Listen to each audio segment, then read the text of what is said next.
process at Nasia rice farms, rice that we can produce in Sankana. We take away $600 million.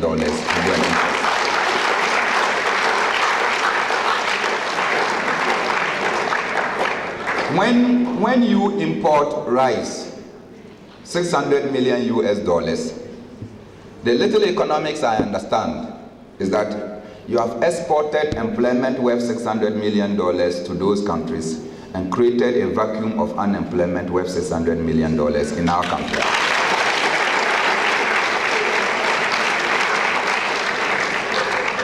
You have young people who are trained. They are acquiring skills from our various tertiary institutions.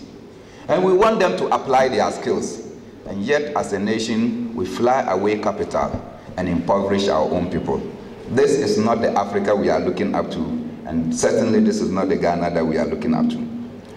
Ghana, we get up in the morning, Akosa will say that the only thing that we do not get second-hand, permit my language this morning, is the tissue paper.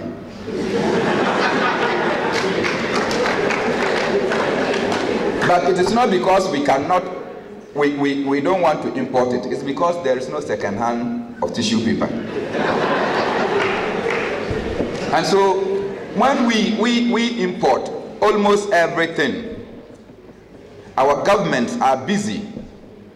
We started as a nation with a promise to set our own agenda and identify the African identity. We started creating our own televisions, assembling them here.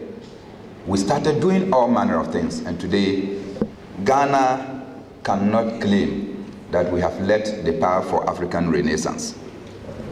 So when we come to this point, I ask the question, what is economic development? And what is the role of democracy in that economic development?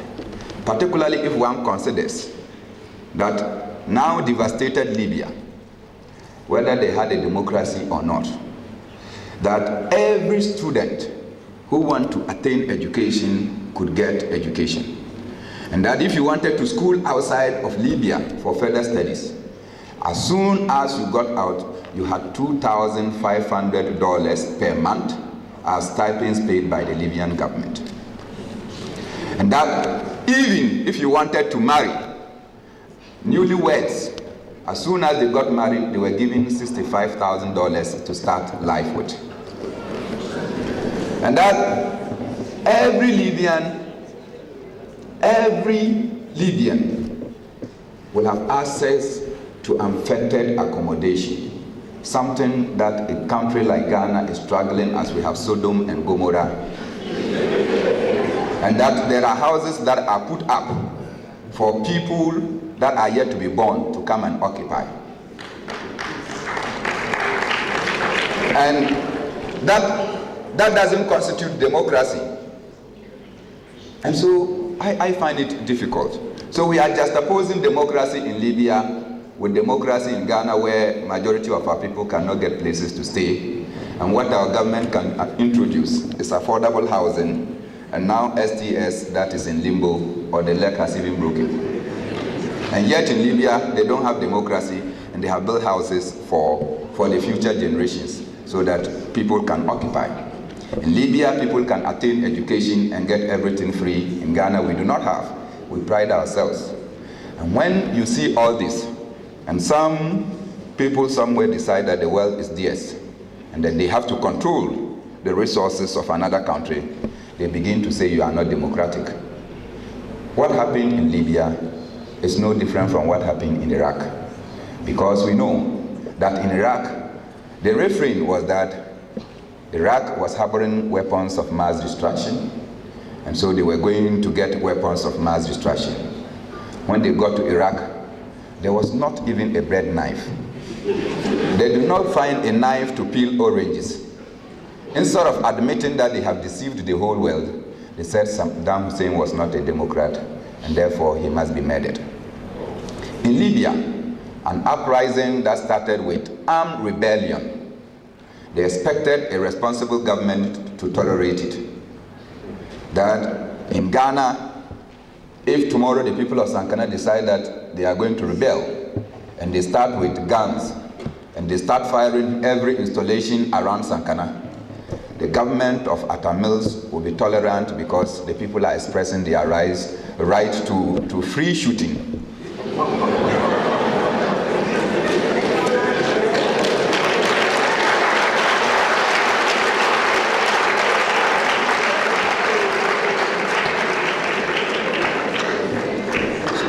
So we should tolerate people who can go on rampage. And when Gaddafi says no, they said he was abusing the rights of his people and therefore must be kicked out. In the process, UN, NATO, Sarkozy decided that they were going to protect civilian lives. And as we counted, they threw over 2,500 bombs into Libya. Let's assume that each bomb killed one person. How many people did they kill? The hospitals that they were targeting, were they military people that were there? And yet they will go scot-free. No one can take them anywhere. Africa must watch out. I think that as we constantly want to talk about democracy, people may not be democratic or might have served long in their offices. But this is not the first time. Because when they saw radicalism in Patrice Lumumba, they murdered him before he could kill them before they grew. When they saw enthusiasm in Osagyefo for Dr. Kwame Nkrumah, they machinated and got him out, killed them before they grew. And when they saw that Gaddafi had learned sufficient lessons, and that from the days when Libyan oil was taken away by oil giants to the present day where Libyans own 79% of oil, they cannot tolerate that. They have to devastate that country. And today, they claim that they have to give loans to a country that owed nobody in this world any amount. Now they want to give that country loan. Ladies and gentlemen, the final phase of my topic is a united Africa. If Africa were to be united, can we carve our own democracy? I think yes. And if we can carve our own democracy, then what I recommend is that the topic probably today should have been an African democracy as a tool for uniting Africa and achieving economic development. If we had done that, we'll be looking at a united continent, and from which, if we have a united continent, democracy will leap in bounds, and our continent shall become the greater beneficiary. I thank you.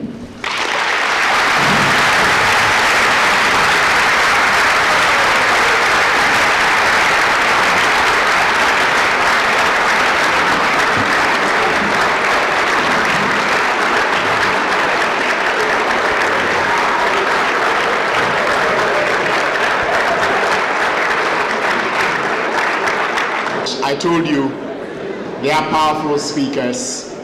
They have various backgrounds and they approach the subject in different ways.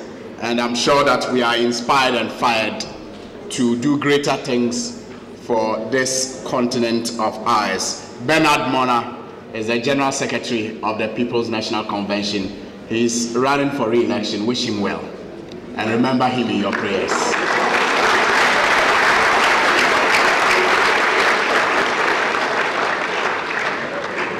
He spoke about the fact that the only thing we don't import in this country is the toilet roll. I had to say it. I had to put it bluntly. Yes, it's a tea roll.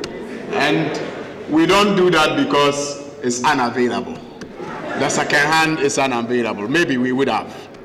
And somebody will also tell you, perhaps if we changed our attitudes, if we're a little more disciplined than we are, we wouldn't be where we are today.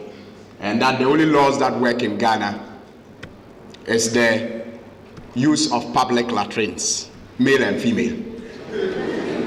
That's the only one that works. If you go to the public places of convenience, you don't find men going to the women's side, and you don't find women. That's the only law that works. Because even the fact that we have to drive on the road keeping to a ride, sometimes you find a car coming from some direction, you wonder where he learned his driving lessons from. I mean, but that is the country that we have. Those of us who are here and very fond of the social websites, you are urged to log on now to Facebook if you are a user of Facebook, or to Twitter if you are somebody who likes to tweet a lot. And you can follow the activities of the National Youth Authority. On Facebook, you can search National Youth Authority. On Facebook, just search National Youth Authority, and you can follow the activities of the National Youth Authority. Events here are, already updated, and you can follow, and the discussion, you can even continue to have the discussion on Facebook whilst the program is underway. On Twitter, you can search youth_Ghana. Youth_Ghana is the ID. That's the Twitter ID. Youth_Ghana. And you can tweet as well. Our next speaker